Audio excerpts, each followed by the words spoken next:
Hello everyone, this is Greyshot 117 here, bringing you another Company for History replays brought to you by Darth Commander Vakas, who I believe has not sent me a replay before. Either that or I completely forgot that name, which is very unlikely. Anyway, this is a 2v2 map, on a 2v2 game.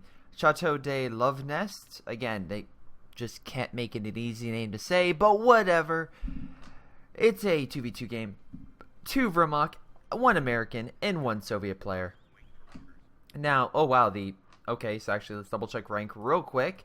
And yes, I check rank just to see, how it is. More playtime on the Allied team, so we shall see how this goes. Alright, doctrine-wise, let's see, Stoddard, alright, Julian. I'll just call you Julian. Jaeger Armor Doctrine. Now, on this map, I'm of two minds. This map is kind of weird because you have like the left area kind of semi-open, right open, semi-open, and the middle area is kind of like a cluster. It's not really a straight shot. I mean, maybe like through here you could, but that would be a very small window. You don't have a lot of open area that you could easily turn a tank destroyer like an elephant and kill something. So in my mind, it may not be the best, and close air support is pretty good on any map, honestly, as long as the target is something close to the edge of the map or the enemy's not paying attention. Either of those two factors really helps this doctrine, and now of course having munitions. Now, because of the munitions resource is toward the base, I would say that is definitely a helpful asset. Now, both these doctrines have the Stuka bombing strike, which I could see this is a big problem for the Allies, because if I look here and if I see, let's see, artillery, if Dark Knight goes an artillery commander, I feel like that would be a detriment to him, because both Axis players have instant KOs for both those types of weapons. So we'll see how it goes. Let's see, Darth Commander, push on the right. Wait, maybe I'm wrong, but is that a reference from Jesse Cox? I know it's not. It's obviously implied, maybe Vader, but I don't know, something that says something from that reminds me of something from Jesse Cox, another big YouTuber. Highly recommend you check out his channel. Just good overall. In any case, oh yeah, he's in the pairing of like Dodger and Total Biscuit, for those who don't know. In any case, let's get to the game. Now, you're pushing over left and you want to control the fuel. Smart.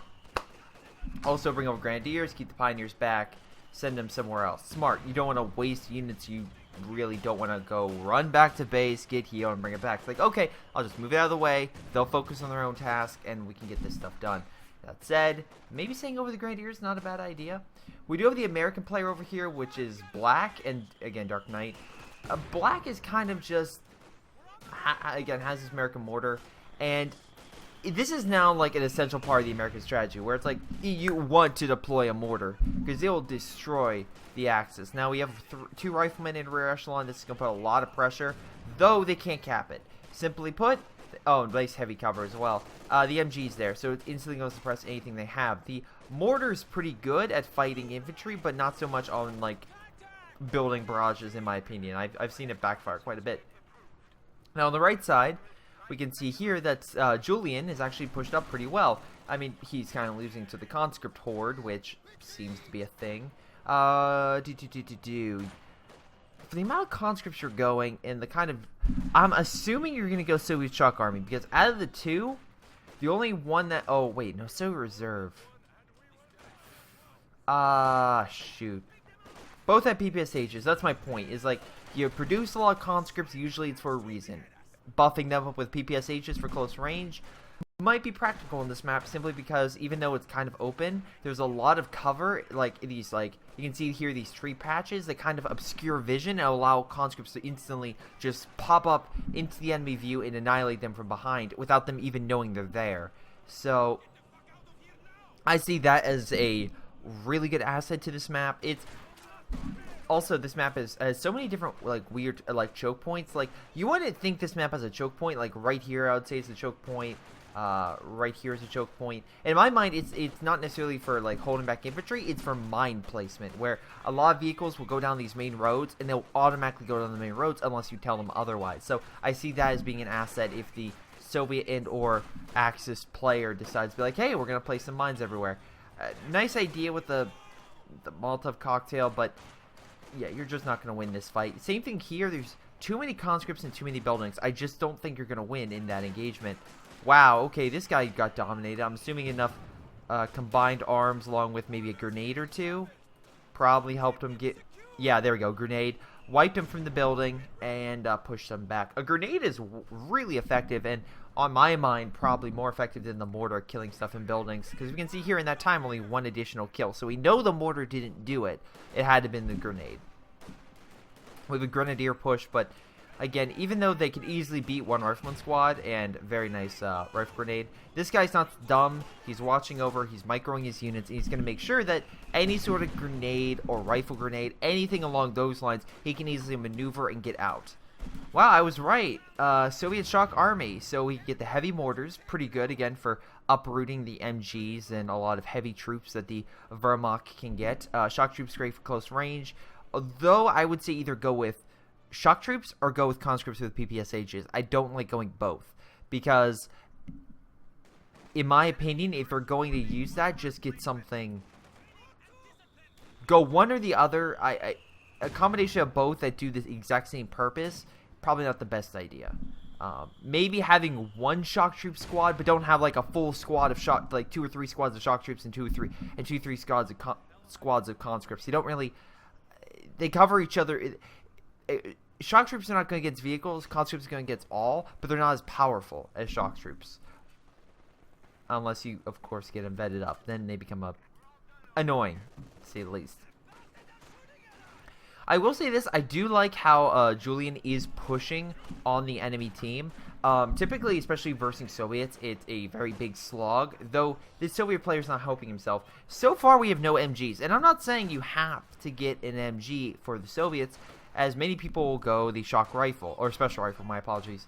But it does help, and it really, really does help play whatever, I guess, whatever building you make. You want to use that to your fullest potential. And so far what I'm seeing is the Wehrmacht is very easily capturing territory with little hesitation from the, little resistance from the Allies to really, hold them back. They're just sending more and more, grenadiers, and so far that's been really effective at taking these points. Now, we do have a lot of conscripts coming by, and he has upgraded them, so in my mind, you don't upgrade something that you're not going to use, so I'm assuming he's just going to go with the PPSHs. So we're going to have a large conscript push. Will that work against the Wehrmacht player? Yes, because this map is large enough and he has a mortar to put down smoke, so we can easily get around this one MG and even the bunker. That said, he's still going to have to play it very smart. Now, I would say for him to maybe put a demo charge here, but if the smoke is clearing up and you'll probably annihilate.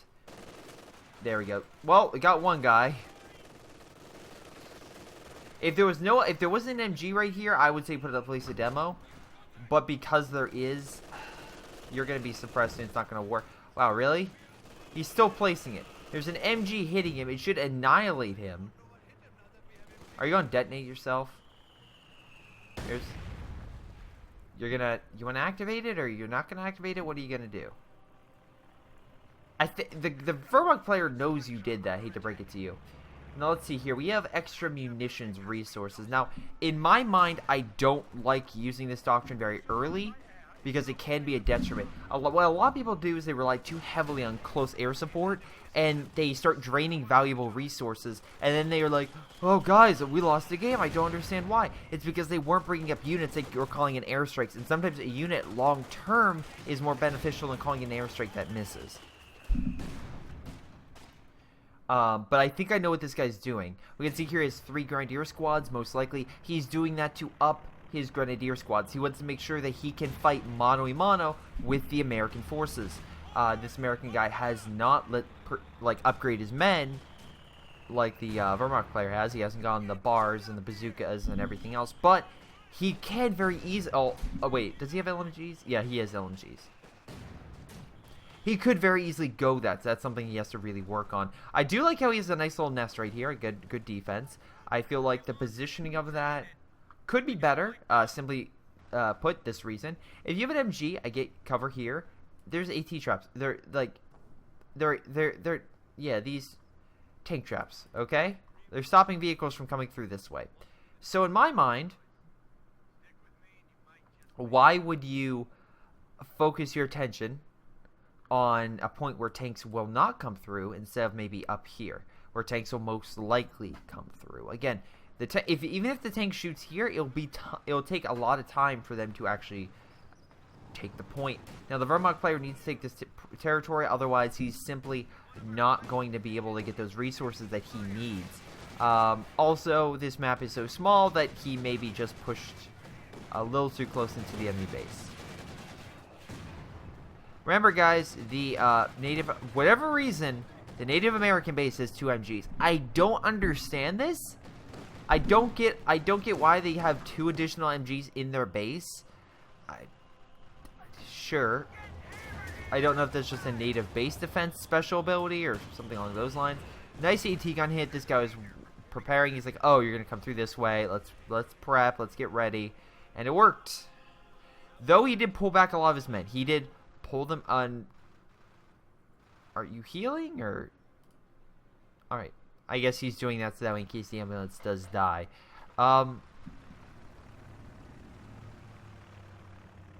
Close air support, some recon.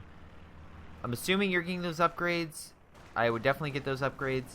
Over here, we have the conscripts with PPSHs. Right now, I see the Wehrmacht definitely having major issues long term. They do have a larger army. That's the thing. You took out their resources, but you didn't take out their army. That's pretty vital. In a lot of games where the people surrender right about now, it's because their army's already been killed. You cut off their resources, but you have not yet cut off their attacking force, so they can still take back all their all the resources they've lost.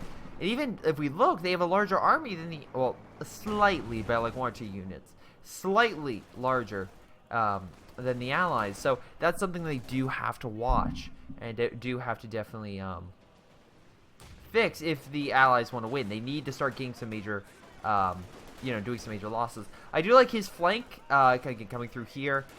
Unfortunately, there are shock troops right there, so probably not the thing you wanted to, fight. But that's what sometimes happens when you fight some more advanced forces. This guy's blobbing. I wouldn't be surprised if 1 mortar hit knocks out all these men. Again, right here would be a perfect shot, and it would be utterly devastating. Moving through, nice grenade exchange. 1 guy knows where the enemy is, 1 guy does not. And we can see here, yeah, Darth Commander is definitely having some major difficulties. Though he has a mortar, so I'll give him that, and at least the mortar survived.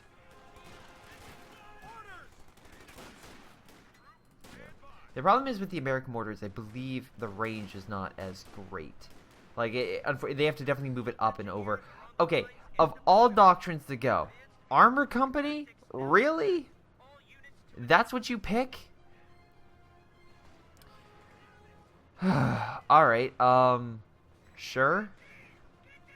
This is an American doctrine I don't necessarily use all that often. I don't find it all that useful.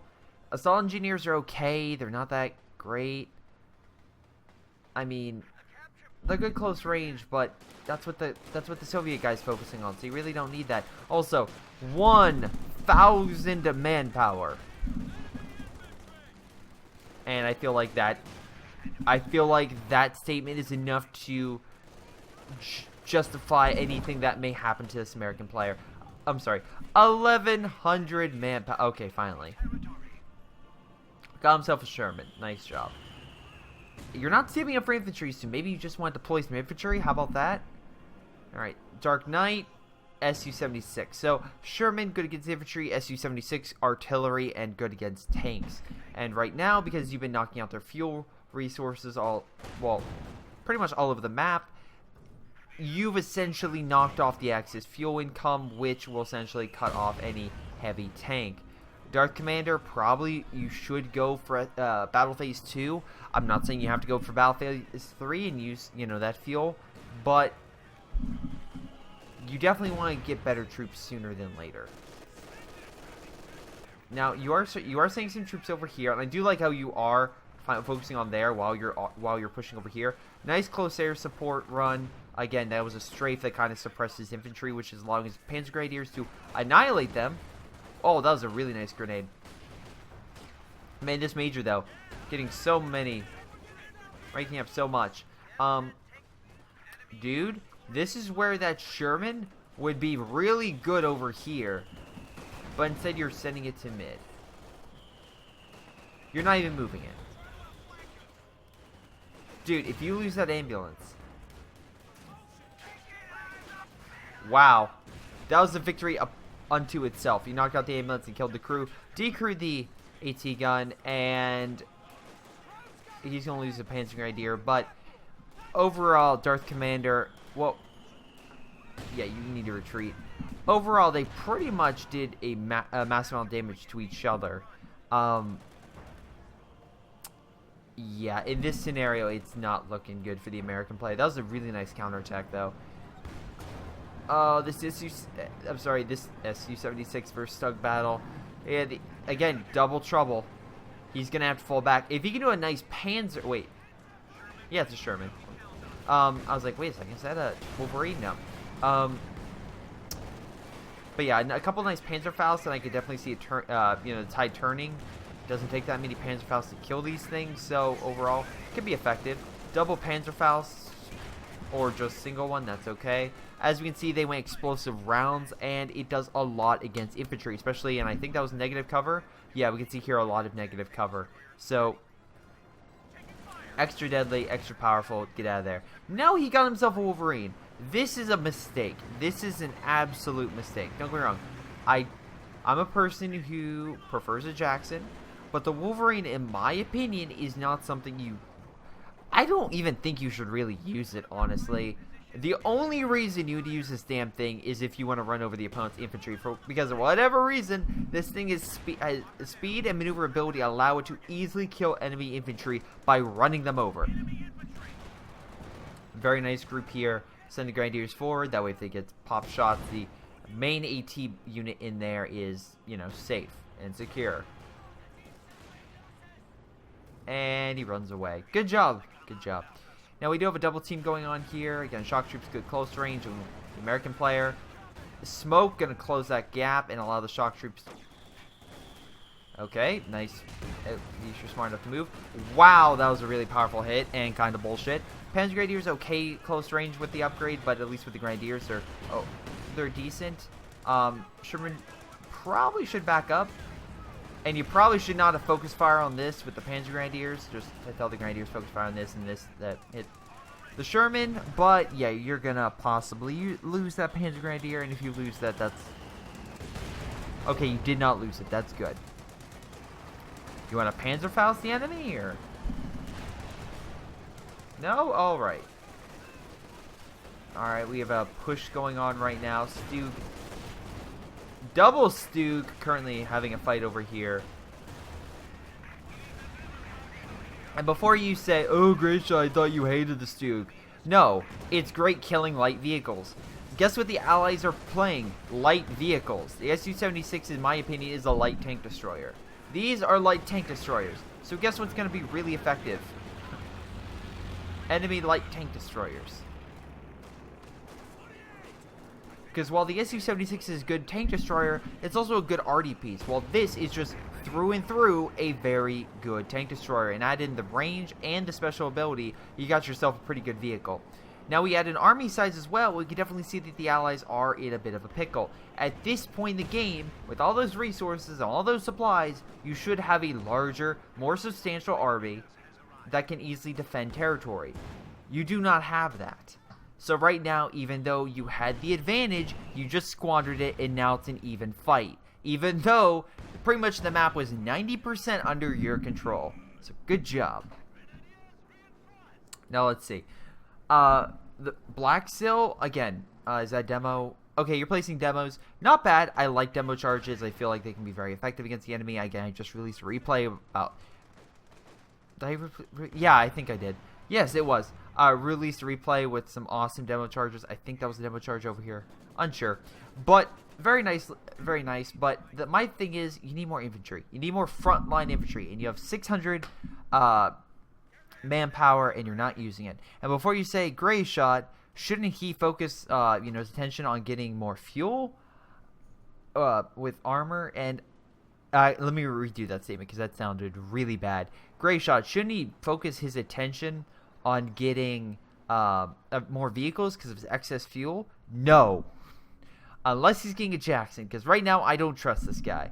He got, once again, a Wolverine. Instead of a Jackson, he got himself a Wolverine. Because again, this thing is how much? 90. Wolverine, 125. He had literally a few extra seconds he could have had that.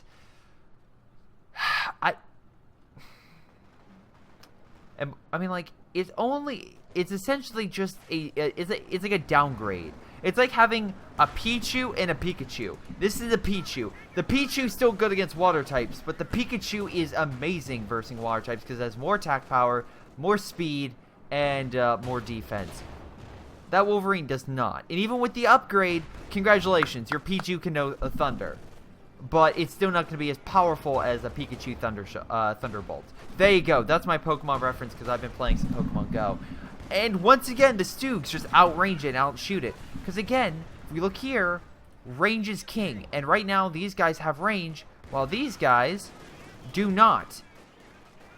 They can't see. They're not moving. The Grenadiers are doing exactly what they need to. They're keeping a buffer zone so the Riflemen can't rush in.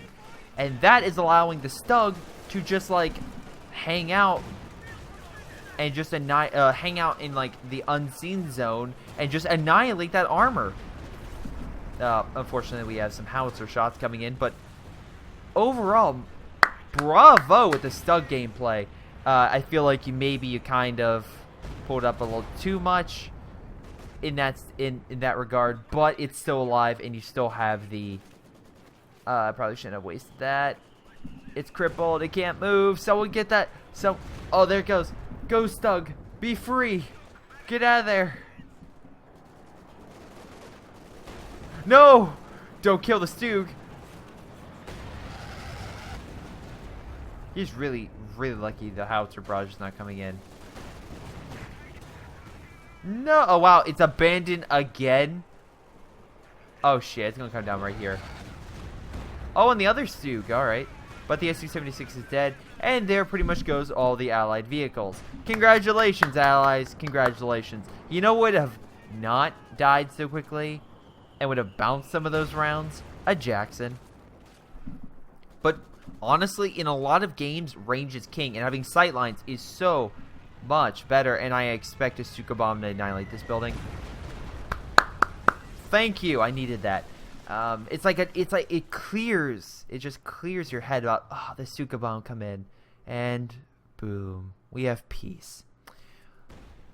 But in capacity, in these games, range is king. If you know what the enemy is doing, or you have sightlines on the enemy, that is amazing. So the fact that you can see what the enemy is doing through sight is extremely good. If the enemy can't see you, doesn't matter if they have a King Tiger. Your Jacksons can unload on it and kill it. But in this scenario, switched, and honestly, the German player should have lost, but because of good tactics, they won. They were able to hold out. So overall, not bad at all. More PPSHs, and this is what I was talking about, ladies and gentlemen, about them hiding behind cover and different buildings and whatnot, and just waiting for the enemy to charge and then just kind of like ambushing them. That is something I easily see happening, and it's something that is at least delaying the Wehrmacht's assault. Now, we do have a push over here from Black. I don't understand why he's pushing up so close to the enemy territory. I mean, they're going to start having bunkers hit them very quickly. I'm assuming you're just trying to flank the... Actually, I have no idea what you're doing, because the attack force you have isn't strong enough. Like, what, in my humble opinion, what would have been the difference between him pushing forward this way and him doing that? When you flank around the enemy, it's either to neutralize a specific supply base, hit a vital target. Otherwise, the risk is you run into mine placements, you run into unseen forces. There wasn't an MG here to flank. There wasn't a dead or injured infantry unit or vehicle around here. So, your ambush whatnot behind enemy lines isn't that appropriate because there's nothing for it to target. That said, even though I am kind of bashing the allies in this regard, I'm about to bash the Axis because Darth Commander, you have 400 fuel. And I'm assuming, okay, get to Escalate Battle Phase 3, activate this ability, get the Heavy Panzer Corps, and get yourself a Panther. Because right now, the allies are not going to fall for that same maneuver twice. We can see here a medium tank and a tank destroyer. Not a light tank destroyer, a tank destroyer. Alright? They upgraded, they evolved to Pikachus. And now you still have, I mean, don't get me wrong, you have a really, really powerful Pichu, but it's still not going to hold its own against this stuff. Though the enemy still loves their Pichu. Oh boy. Actually, hold on.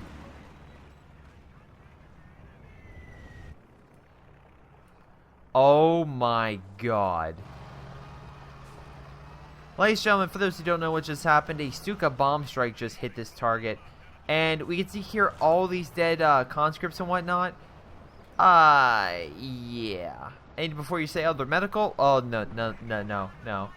1, 2, 3, 4, 5, 6, 7, 8, 9, 10, 11. And we see here from the different designs that there are at least 2 different squads. So, yeah. That was a brutal hit. Look. And now we have an army of Pichus. Are you kidding me? An army... Okay, this is the scenario where Pichus would beat a Pikachu. One Pikachu cannot fight 4 Pichus.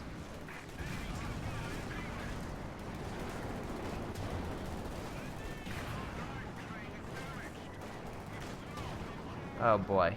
When you have numbers, it helps change the tide. And also hang the enemy that is completely like WTF helps as well. Now, the enemy is not dumb by any stretch of the imagination. As you can see, they are taking out vital Axis locations that cut off fuel and resources. Though, as they stated, this guy should really just build up and get a Panther or a Panzerwerfer because he has the resources to get a tank. There goes that injured Stug. But overall, Julian, I love your Stug game. Again, I'm really surprised the Axis, as stated, I'm really surprised the Axis have not started laying mines, because if we look on the Soviet player, once again, he has 160 munitions. He could easily lay down about 3 to 4 mines at key choke points, and that probably would have held back the Stug army and would have neutralized that. Remember how I said about the crossroads, like right here, like the choke points? This would be a great location for a mine. This would be a great location. This would be a great location, and you know, what else? But you had the territory locked down. You could have just easily sent a Pioneer squad and got it. And again, it's not like you don't have a Pioneer squad. You just like demo charges. And in my opinion, demo charges are good, but they need to be evened out. And this guy isn't that dumb. He knows the demo's there, so he's like, alright, let's clear it. Okay, now we have a bulldozer, and once again, dude, you are missing the point. While the bulldozer has extra armor and can easily hold back a lot of Stug fire, it's still only good against infantry. It has a 105 howitzer for a main gun, also showing the rear armor. Not the best idea. I mean, he would use a special, you'd be screwed. But going on, once again, you need something to verse Stugs. And so far, I haven't seen additional AT guns. I haven't seen anything that's, like, again, that's incredibly designed. Also, retreat if you see a goddamn Stug army chasing you. By the way, nice push, though. Okay, AT guns. Light them up. That was a good hit. I think he activated a special. Yep. Sabao rounds, I believe, is what people keep telling me these things are called. So, there you go. I said it right. Just annihilating. And now we have a T-34. This is what I'm talking about. To kind of disorient these Stugs. And this is what you should have done in the first place. T-34s are great because, again, they are designed to move and fire, but the Stugs are designed to get in place and fire straight. They can't turn their barrel that much, so you can easily flank around them. And from what I see, your Stuka close air support was kind of off. Though it was a nice shot, at least you knocked out the turret. Oh, main gun loaded, never mind. Wait, what's hitting it? Oh, he hit the building. Okay, I guess there was an MG in there. Nice hit. How are these Stugs still alive? Like, what is the death? Oh, wow, that Oswin's gonna be like, nope. Nope. You're not taking it. Really?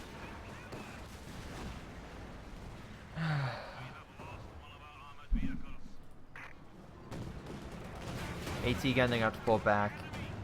I wish there was a hold fire button on the Oswind. Like, I don't understand why some vehicles have hold fire but some don't. That's kind of weird, in my opinion. You should have a tank being like, do you want this tank to open? I think, honestly, all infantry units should have this, but, like, do you think this unit should fire? No? Then tell it not to fire. Like, again, my own personal opinion, but I think that would have allowed the game some more. It wouldn't allow for moments when you have infantry going behind enemy lines and you don't want them to fire and they just fire a shot and they reveal your entire army's position. It's like, thanks, dude.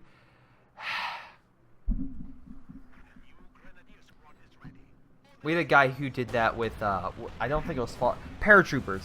He had a giant army of paratroopers behind us on Sittard Summer, and all we did was recon plane it, call Stuka bomb, and annihilate all of them. But we saw that we wouldn't have before because of that stupid tactic. Actually, it was kind of a mix of both paratroopers and partisans, if I recall, because they were trying to build up an army behind us and push in. It did not work. Now, that being said, congratulations. Julian's Stug army is no more, and he doesn't really have the fuel to go toe-to-toe. The Axis, in the meantime, did capture a lot more territory, but the Allies are definitely having issues with holding that captured territory.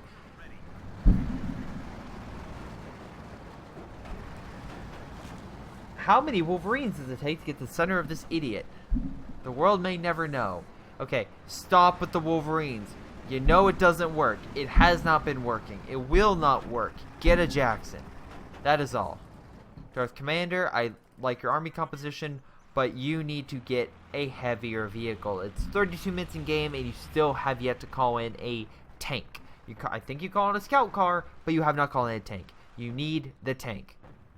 Although I like your strategy, again, of hitting in multiple directions, none of these players have been like, alright, let's focus on my right lane and only on my right lane. They've been moving across the map very effectively, which I find very rewarding to see, because I hate when players just be like, I'm gonna camp this area, guys. This is my area.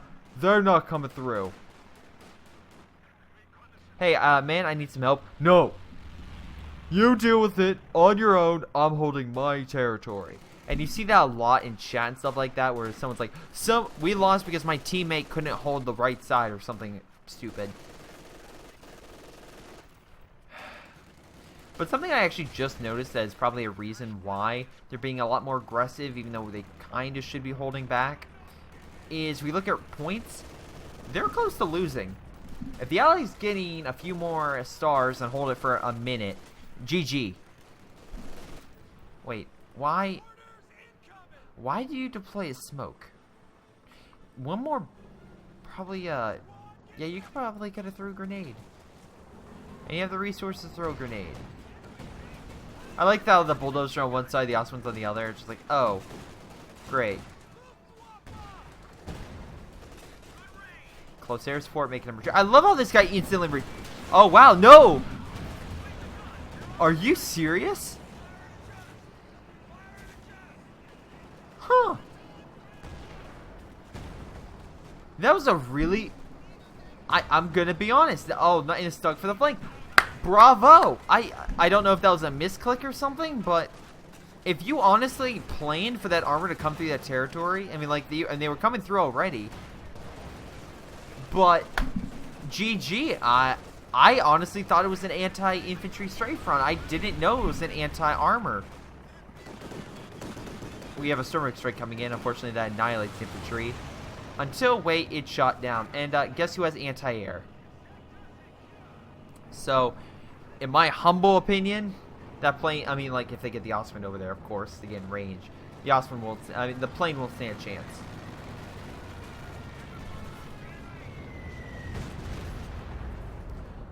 Okay, Darth Commander, to get armor. Your close air probably been actually on target. There was one strafe I saw where you missed, but it's been causing a lot of fear in the Axis and forcing them to retreat, which is something that's Stug coming in for the flank. Very nice, Julian.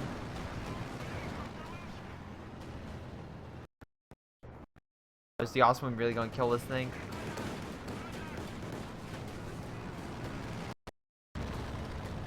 Wow. Wasn't more reason.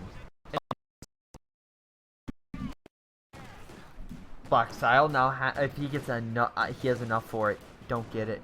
Don't get it, please. Don't get the Wolverine. Get a Jackson, please. I'm not asking much. I'm not the person on Christmas being like, I want a laptop, I want a plasma screen TV, I want a puppy, I want a kitty, I want a puppy-kitty combo. I'm not that person. I want cat dog, essentially I was linked to.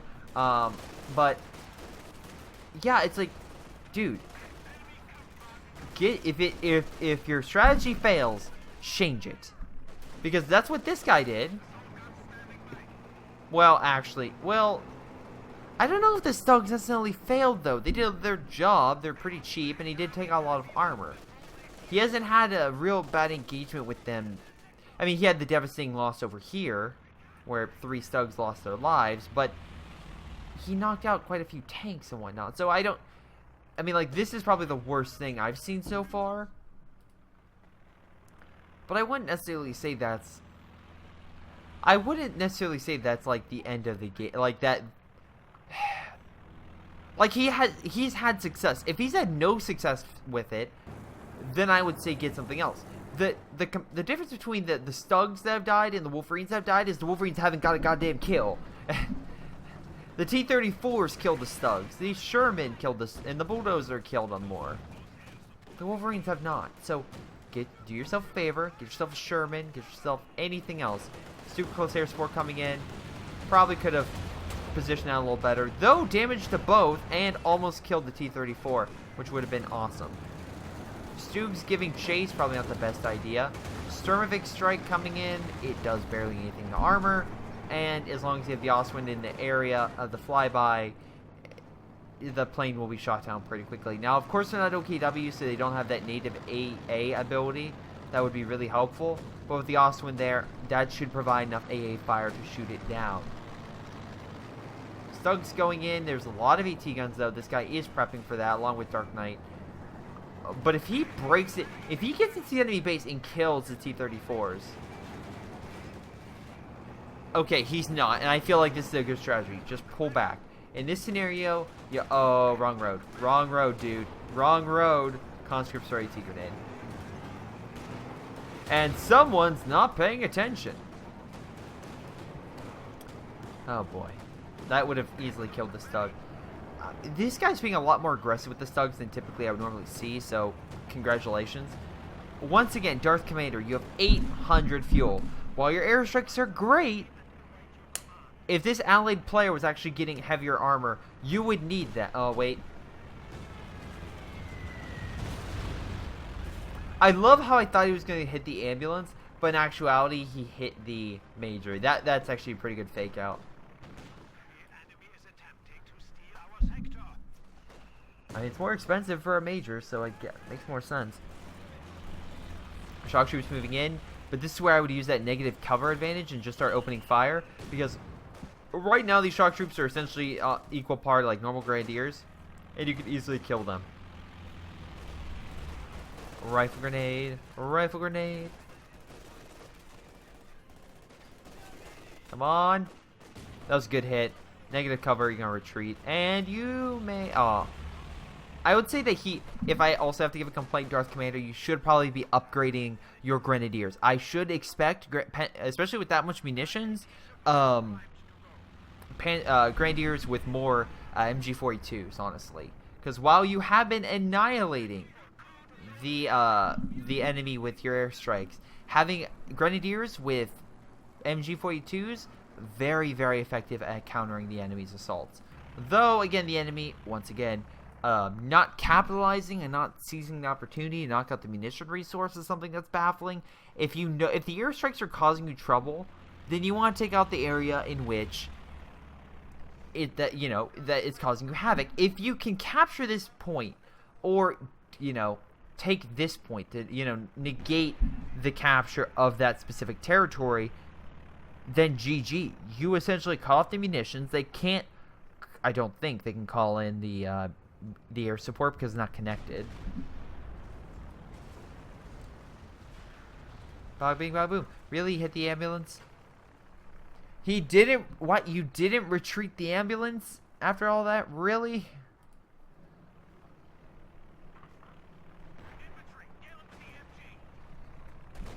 I am just at a loss for words. The only player I see that's actually really... okay. Julian with his Stug army is right now the unsung hero of this game. Dark Knight, I want to like you with your conscripts. I mean, your conscripts have been pretty good, but you kind of failed a few times, and honestly, you haven't exactly done the best job at your armor engagements. They've kind of been really, really poor. Though you have more T-34s, however, just like in that previous scenario, they're tank destroyers. So you need to make sure you play it right. Yeah, here's the thing. I don't like calling close air support on moving targets. I don't. I only call in close air support on locations where the enemy's going to be moving to very slowly. Let's say let's say, not King Tiger, because why would you call it a King Tiger? A Pershing. If a Pershing has a damaged engine and I know it's retreating to a certain point, I will immediately call an airstrike on it because I know I can do a lot of damage to it. Very nice job moving the riflemen around that. Or, well, the rifleman squad and the assault engineer squad. Wow, did you really lose a T-34? How'd you lose that T-34? It wasn't even a few seconds. The Stugs killed it, didn't they? Oh, very nice.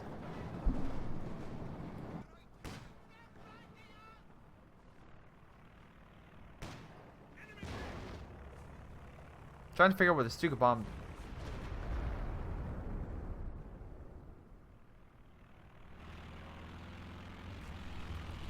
Oh, he lost the rifleman squad. Yeah, he did. He lost them. Wow. You have systematically knocked out all the allied forces. Again, maybe you don't need armor per se, but literally it doesn't cost munitions to get that upgrade, dude. And you kind of want the upgrade. Now,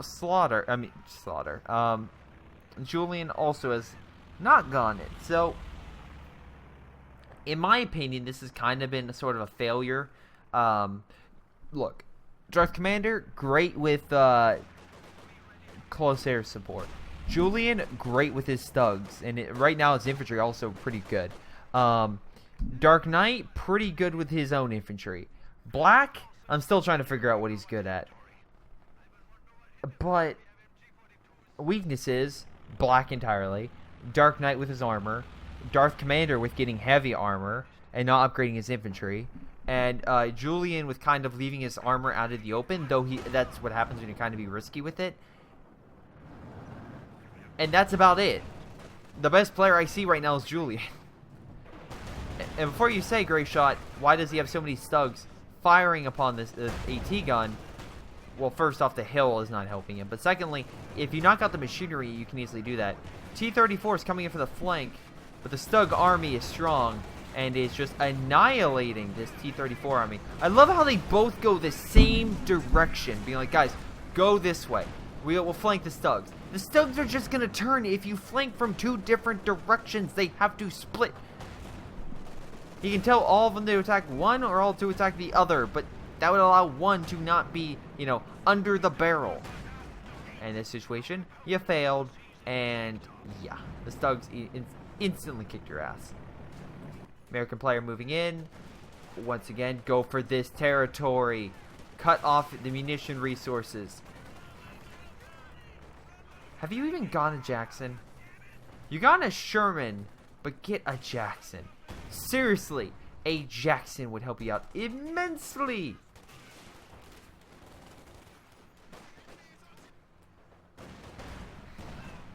I love the flame. Again, he has that to heal his tanks. Well, you know, his former tanks. Wow, that was a really nice Stug shot. Really surprised it killed that unit. I mean, don't get me wrong, engineers are not exactly known for having a lot of health, but it's still shocking that a single shot from a tank destroyer killed it. You don't really see that. Yeah, not good. The Stug E is the one against good against quote unquote infantry. But once again, more munitions, and he's just gathering them. This guy's 1,000 fuel. Darth Commander, I know you're winning, but you would win a lot faster if you had a Panzerwerfer, if you had a Brumbar. I'll settle on a Brumbar. I don't like the Brumbar that much. I think a Panther would also be good.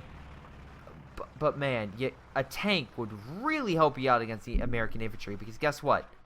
They don't have AT on any of these pieces of infantry, and it would help you counteract and push the infantry back all the way to his base easily. But right now it's just this guy. I mean, like, he has the AT army, okay? And at least this guy is having a well-versed army. I like how he has a lot of smaller units. I feel like an elephant would be too big and bulky for this map. So I like this.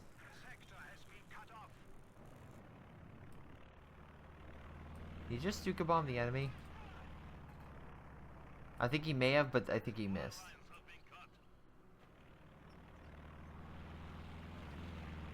I heard the Stuka bomb. I don't know where it went. But yeah, I would say you need, if you want to counteract each other, Julian has the anti-armor. You need the anti-infantry. So that's why I think a Brumbar, especially versus something like this stuff, would be great.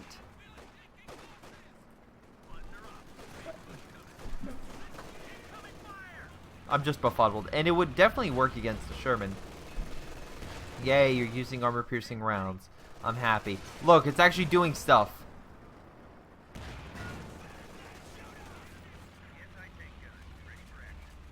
Wait for the close air support, guys.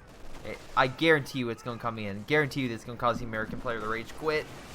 Wow. Dude, armor-piercing rounds dominates infantry. Why are you charging head-on? Now 2-star armor-piercing rounds, even worse.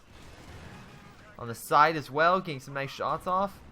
Close air support pushing the Sherman back. Nice attempt. I like how you thought it coming from this way. That way you could, you know, hurt with... Maybe you were thinking that would cause the Sherman to, like, and you'd retreat like, oh, I'm safe, and get annihilated. Not entirely sure on that. I'm assuming we have a major calling in. Okay, here's the thing. The major's artillery strike is not very good.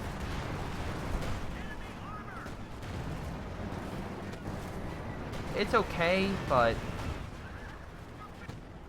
you probably want to save it for this. Oh wait, no. Well, even that maybe not. Also, by the way, love how the Stugs would just come in and be like, I just annihilate him. That's perfect. And now they're retreating. The enemy has pretty much no way to come back from this. The Sherman was the last thing I could think of. Maybe help turn the tide. With the Stugs mobile, yeah, it's GG. There's nothing they can do. There's honestly nothing that the Allies can do. Because, oh, so we can call this in on cut-off territory. Okay. But he's just not getting munitions. We can see here the munitions are not going through. So, I do have an Su-76, but the guy has 4 Stugs. Unless you somehow flank them and they don't turn and kill you, you're not going to win. Oh, look, he quit. The guy he just couldn't make a Jackson to save his life. Oh, and I think a Stuka bomb strike just annihilated a lot of his infantry. So, yeah. Overall, GG. Not much more to say about it. I already gone over player tactics. Black Seal got slightly more damage and definitely more kills. I'm assuming, if I had to guess, his infantry was the thing that got him that. Well, okay, damage was that, but let's see. Most damage was... Oh, really? Wait. Yeah, close to 9,000 damage. Even like his vehicles, like the Sherman, didn't get nearly that much. So, and Dark Knight, let's quickly go through him. Again, conscripts make sense. Again, they did a lot of damage to both armor and infantry alike. Like I said, while your airstrikes were good, you should have gone armor. You should have gone armor, Darth Commander. And yes, is Stug army. My God. Okay, so 29,000 damage, easily beating Darth, because Darth didn't have any AT. Well, he had AT, Panzer Grenadiers, but he didn't have an armored unit to really take and dish out damage. But nearly 50,000 damage just on Stugs is pretty impressive in my book. 207 kills. And by I mean just with Stugs, I don't mean they got all those points. I mean that it was the only real major tank that they had. He didn't get a Panzer IV. He didn't get a Panther. He showcased the fact how strong Stugs can be versus light to medium armor. And even medium armor that wasn't exactly well controlled. Yeah, the Soviet guy was the only guy that built tanks that could fight him, and just mismanagement cost him the game. Don't charge headlong, kind of surround them, pop out of nowhere, something along those lines. Don't just... Charging headlong against a giant line of AT, not the smartest plan. But Julian, really good player. Darth, thank you for sending that in. Again, guys, make sure you send in a replay via Facebook or my Gmail located on my YouTube page. Otherwise, I want to thank you guys for watching. Hope you guys enjoyed. Make sure you guys leave a comment. I'll go over that in a minute. Otherwise, I'll see you next time. Hello everyone, it's Greyshot117 here. Time to go over all your comments. Benjamin Adams, Greyshot, I really like your ringtone. ODST. Yes, it is the ODST AI that they find. Well, AI that slowly becomes something else. Spoiler, Virgil. But in any case, yes, I like the ringtone, and because it's like Virgil is communicating with me, even though it's not. But it's a really cool beep. Man, I like the beep, so I put it on my phone. In any case, Emil Diskin. When it comes to low-ranked players / skill players, the Axis almost always manage to win. I think it's because the Axis are a lot more straightforward than the Allies. It's because you need some experience to put the Allies' agility into good use, and everyone knows how to create good flank. You're right, you're right. But the problem that I find with Axis is the fact that since they have bulkier stuff, when you kill it, it's a lot more damaging than, let's say, the Allies, where if they have, let's say, a couple tanks and you have one Panther, if you lose that Panther or they lose one tank, it's very easy to get another one. Where on the flip side, it's not so much for the Axis. The question, actually, why would you say that? Keep something like Conscript Squad alive. It's way easier than keeping Grenadiers alive. I will state that fact. Right now, the most difficult faction skill-wise to play is the Austere. Yeah, the OKW they did make more difficult, so Jerka, you are correct. Sean Ward, Axis tanks are so much more bouncier, though. True. Questions. What is your favorite engineer? I don't know why I'm asking you. I felt like I love the Russian engineers just because you can spam so many mines. Personally, I like Stern Pioneers. That is my favorite. I really enjoy them because of their mine placement. Now you get a free bazooka, but honestly, I like their power for close range. If I had to go for a close second, then it would probably be the Soviet engineer because of the demo charge. I really just like having those guys around, and usually I can build so many awesome emplacements. Third would probably be the British. Fourth would be the the Pioneer. I don't really find much use. And then, I mean, you can build bunkers, don't get me wrong, but they're not great fighting-wise. And the rear echelon is my last. Let's see. Sad Pawner. Why do you use player levels to determine balance? They mean almost nothing when it comes to skill, but it's the amount of time played. Sad Pawner. So, again, it does add up to something. Yeah, again, Jerka goes over this. Yeah, they mean almost nothing unless you come across like a level 35 or something like that. In that case, you can be like 90% sure that he is going to be bad. Yeah, and it is the worst in 2v2 if you get a guy. Yeah, I'm not giving up. Yeah, I hate lower ranked players because sometimes they don't know how to give up. Yeah, but it at least gives estimate being like, okay, if they're a 3-star player, they should know what they're doing. It's all and funny to see when they fail. Oh, bless you. Sorry, my cat just sneezed. Matt Lepin, why do you always complain about commander choices except double commanders? That's dumb. Because they can't see enemy commanders, and not everyone knows what every commander does. You are correct in that statement. However, if you want to make sure you have a good balance, if you can't figure out what the enemy's picking for whatever reason, you don't know it, just communicate with your teammate and make sure the commander is a good pick. Okay, that's what I'm trying to get across. Picking 2 commanders that don't really go with each other, don't really meld, is not something you really want. Teto, 1 king with 2 panthers is really OP for a decent player. You're right about that.